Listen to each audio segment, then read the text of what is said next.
Hi, my name is Nicole Revelo, and I would like to talk to you about the problem of childhood hunger. Do any of you have kids? Have any of you ever had to go without a meal? I have children, and I know that looking at them and seeing in their eyes that they didn't know where their next meal was going to come from would be absolutely heartbreaking. I myself have been fortunate enough to never have been faced with this problem. However, it does hit close to home. My husband, growing up, he's one of 7 children, and there were several times they did not have any idea where their next meal would come from. His mom would have them all sit down at the table, say thanks for what they didn't have, and they would simply wait. There were times that she went without food to provide food for them. And this is with them all having help from their families. Not everyone is that fortunate to have families to help them, and still then it did not provide on a daily basis. This is a bigger problem than any of us think. It occurs in our own backyard, next door to us. None of us even know. What do you think hungry looks like? It looks like you, it looks like me.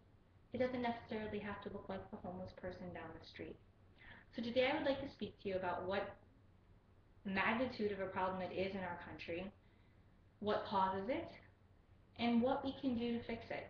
Little things. It doesn't even have to be anything big.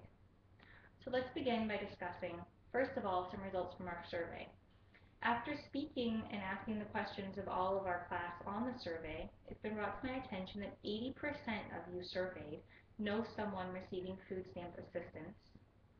40% of you know families that cannot provide meals for their children. And 20% of you have gone without a meal yourself. These numbers, just based upon our small class size, are staggering.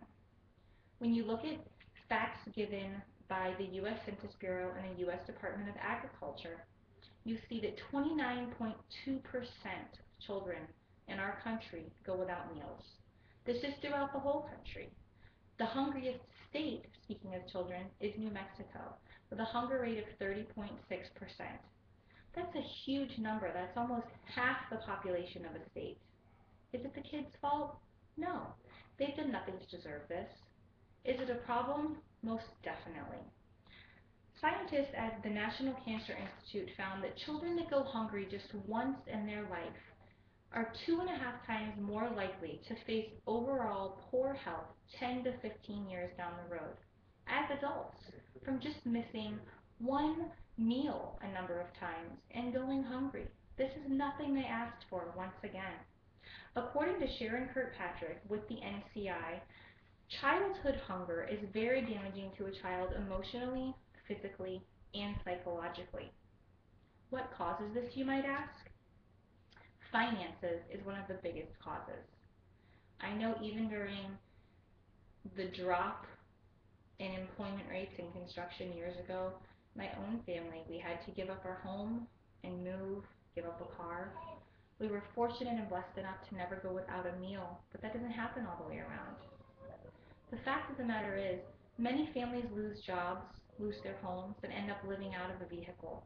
They have nowhere to go but the local shelter, and sometimes the only meals their children receive are from free breakfast programs and free school lunches at their school.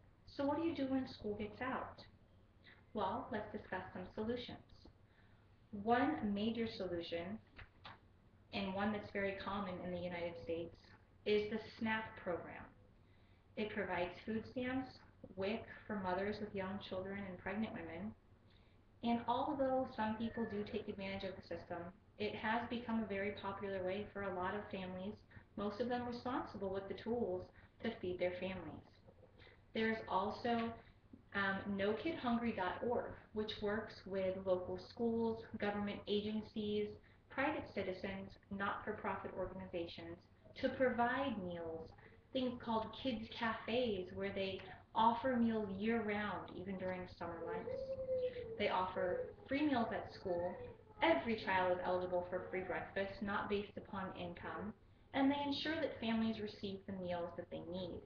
They also do something called Cooking Matters, where they teach families to make healthy meals out of fresh ingredients on a very minimal budget.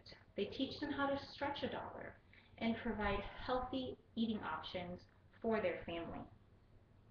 There also are food pantries at local churches, and there's something very big lately that I've been hearing on the radio station I listen to WayFM called the Peanut Butter and Jelly Food Drive, where they're stationed in a different area of Southwest Florida every week, and they collect peanut butter and jelly for the children in the community. We can all help. We can all lend a hand.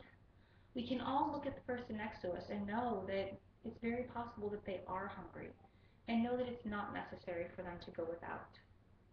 I know we hear commercials and see things to feed children in third world countries, and I'm all about helping brothers and sisters and children all over the country. But I truly believe, even though many people have pointed out the problem of childhood obesity, that whether we know it or not, childhood hunger is a very real problem and something we can fix. I hope that you'll agree, and I hope that I have pointed out to you the problems of childhood hunger in America. Thank you.